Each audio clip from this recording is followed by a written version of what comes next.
My dear children of class 12, in my previous video I taught up to their money back in page number 49, second paragraph. Now I am beginning from here. At this point, Gandhi arrived in Champaran. He began by trying to get the facts. Now Gandhiji arrived at Champaran and he went there to collect facts first. What had happened exactly? First he visited the secretary of the British Landlords Association. Underline this portion because the stepwise process is very important. What did the strategy Gandhiji take?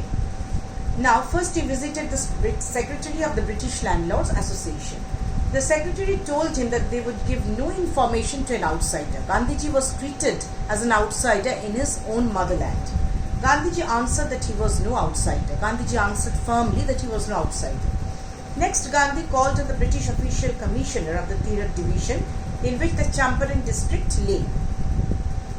Now the commissioner, Gandhiji reports, proceeded to bully me and advised me forthwith to leave 3rd. The commissioner, Gandhi reports, that proceeded to bully, that is, he came to frighten Gandhiji and advised to go away, to leave 3rd immediately. Forthwith means immediately, at once. Gandhiji did not leave. He was not that person. Instead, he proceeded to Motihari, the capital of Champaran. Instead, Gandhiji proceeded to Motihari. Motihari is the capital of Champaran. This is the second state. Several lawyers accompanied him. At the railway station, a vast multitude greeted Gandhi. A large number of people, huge masses, held Gandhiji, greeted, welcomed. He went to a house and, using it as headquarters, continued his investigations. Now he went to a particular house and used it as a base, continued his investigations. He started probing all the details of the fact. A report came in that a peasant had been maltreated in a nearby village.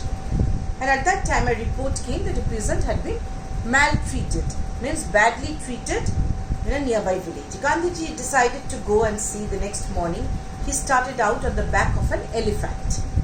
He had not proceeded far when the police superintendent's messenger overtook him and ordered him to return to town in his carriage.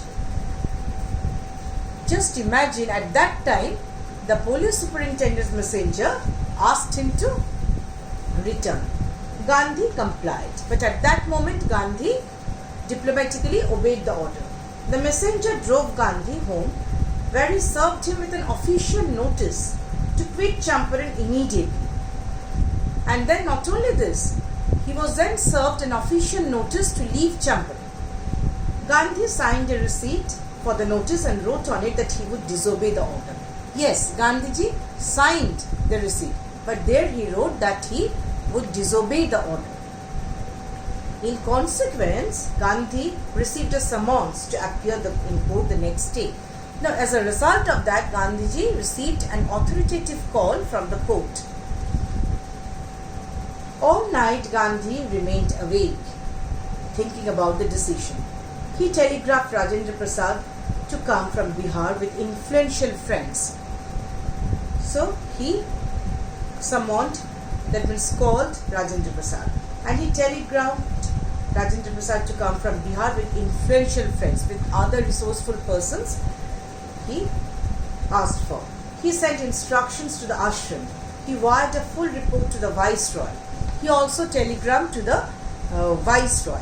Okay, so who is viceroy? Viceroy is actually a person sent by king or queen to govern a colony.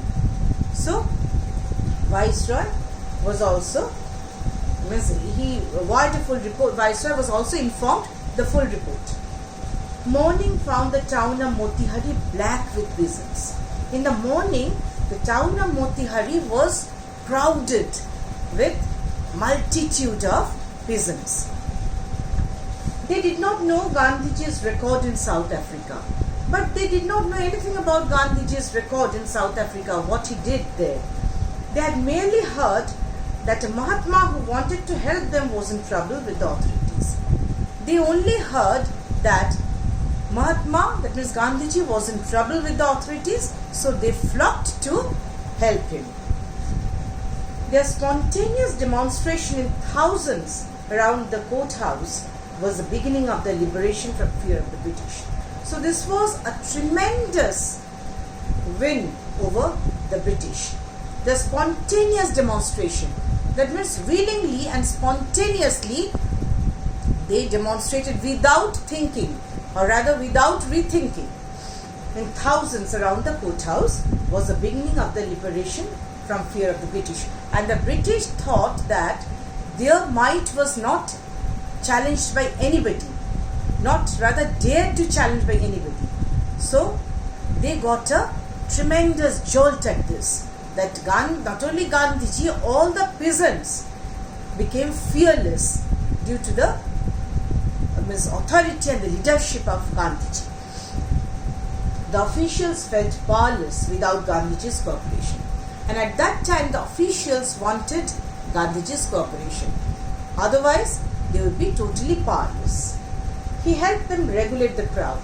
They requested Gandhiji to control the crowd. He was polite and friendly. He was giving them concrete proof that their might, hitherto dreaded and unquestioned, could be challenged by Indians. That means their might, their strength, Britishers' might was not challenged by anyone. They were always afraid of, scared of, due to their tremendous torture, acrimonious torture, heinous crime they were committing on the Indians. But the first time they got a jolt, because the peasants also became fearless. They came out from the shackles of fear and challenged the might of the Britishers. The government was baffled. The government was totally perplexed and confused. The prosecutor requested the judge to postpone the trial. The prosecutor means an official charging somebody in a court. Okay, he is called a prosecutor. The prosecutor requested the judge to postpone the trial. The trial was postponed. Apparently, the authorities wished to consult their superiors. That means they wanted to take time and they wanted to consult with the higher authorities, the superiors.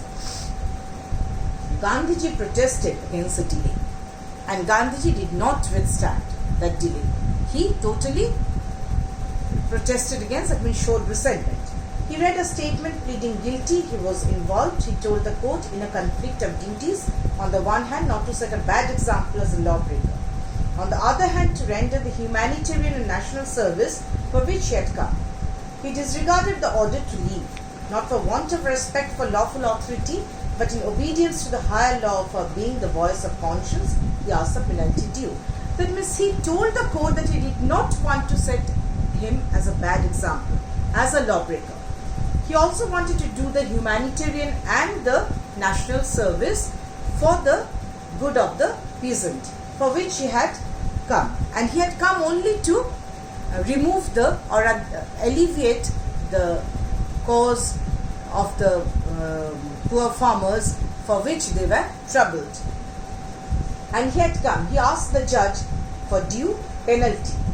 That means he believed that not for want of respect for lawful authority, he wanted to respect the lawful authority, but the conscience of being, that means the inner soul, compelled him to do this. So he confessed that this was his conflict of duties. That means he defied the order of the law. At the same time, he had come to serve the peasant class. That means come to help the peasant class on a humanitarian and a national ground. The magistrate announced that he would pronounce sentence after 2-hour recess. That means he would be given 2-hour respite and then he would be pronounced sentence, and asked Gandhi to furnish bail for those 120 minutes. Gandhiji refused that also. The judge released him without bail. The judge did not give him, first he did not want to give him bail, but ultimately the judge had to release him without bail.